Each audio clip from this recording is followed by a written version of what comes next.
How's it going, lads? Just giving you a few examples of what I'm making. Basically I make everything using a fiberglass mold technique. Takes absolutely ages. There's a big process behind making them one at a time, probably a couple of hours of work, plus maybe 10 hours of drying time and stuff, so it's a fairly big process. You can make these on your own, of course. There's a video guide in that as well. I've done it myself a couple of times and it takes absolutely ages, and it does cost a little bit of money as well. The first thing you need is a grill, so you are going to sacrifice a grill. You can get them for about £50 probably, or use your own. Then you have to cut out the metal bars or the chrome bars that go across. You have to fiberglass behind that then, and then the 4 or whatever that's in it, the chrome bars have to be filled then, sanded down, painted, primed, paint, lacquer, fair bit of work behind it, and then you have to buy the mesh, and then you have to cut the mesh to the right shape and stuff like that as well. So there's a fair bit of time involved in it. Obviously I made a mold, and I'm making copies of it. I've probably done it about 50 or 60 times at this stage. Fiberglass is never really 100% flawless. There's often like a couple of little marks here and there, so that's part of the reason why I offer the vinyl wrap, because that'll kind of cover up any of those flaws.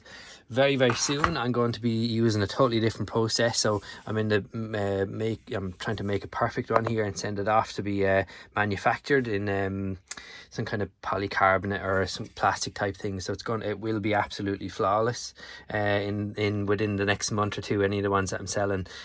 So that'll be more paintable, but I'll still be offering them in a vinyl wrap, which is 99% flawless. You're really going to struggle to find any kind of issue with it. That's it in silver. That's it then in the black carbon, which looks pretty cool. I also put on a little bit of trim at the back there, so it's stuck on with 3M tape, so it's not going to move, unless of course you wanted to. This is regular vinyl wrap, so it's not really going to you're not going to have any issues with taking it off if you really want to do that in the future. If you want to paint it yourself or just re-wrap it or whatever, just for a change.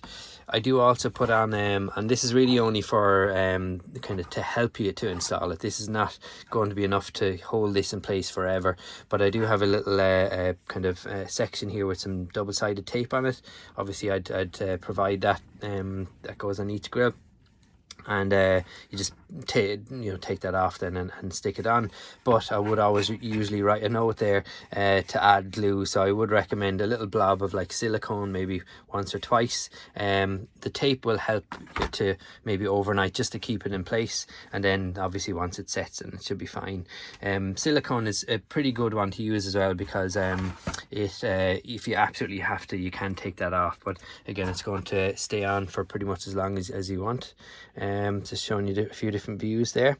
It's pretty dusty and dirty in here, so it's always going to show up a small bit dirty under the camera and that. So that's the carbon fiber.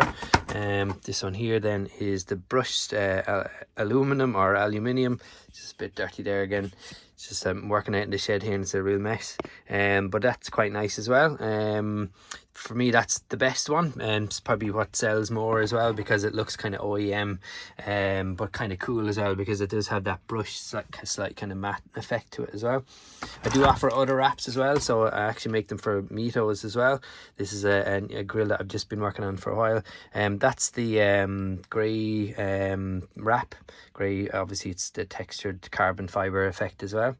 But now I've shown you the rear of those. Obviously this part here, it looks a bit messy, but you're not going to see that when it's actually installed. Literally all that you're going to see is the the perfect looking wrapped part.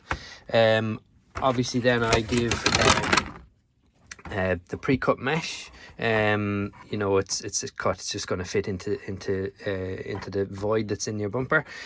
This part up here, you'll probably see it in the pictures that I've uploaded, is in line with your bumper. So for my car, the bonnet latch was probably around about here. Mine was missing the last centimetre or two off of it. You could do that yourselves, or what some people are doing is just taking out 1 or 2 of these little chunks here just to give you access to it. But because mine only reaches the top of the bumper, for me and my car, especially with the last couple of centimeters missing, I was able to get my fingers in or around the back of it and just pull the lever. So I didn't have to do anything. I didn't have to take any little parts out. I think it's a common issue with them that the lever might be missing the last inch or so. But yeah, as I said, it's pretty easy to cut that kind of stuff there as well. The last thing that I give you as well is it's a full kit really. This bit here, I give this extra. I usually give it in black unless you ask me for a different color, but this would be enough material to wrap the bonnet badge, the emblem, and you know, it's a little bit tricky, but there's a fair bit of material in it, so you might get enough there to do it a couple of times or whatever. So that should be it basically. So you're getting the V, you're getting it pre-wrapped in the color of your choice. I have about 5 different colors.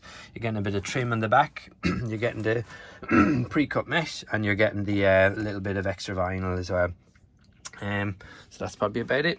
Thanks.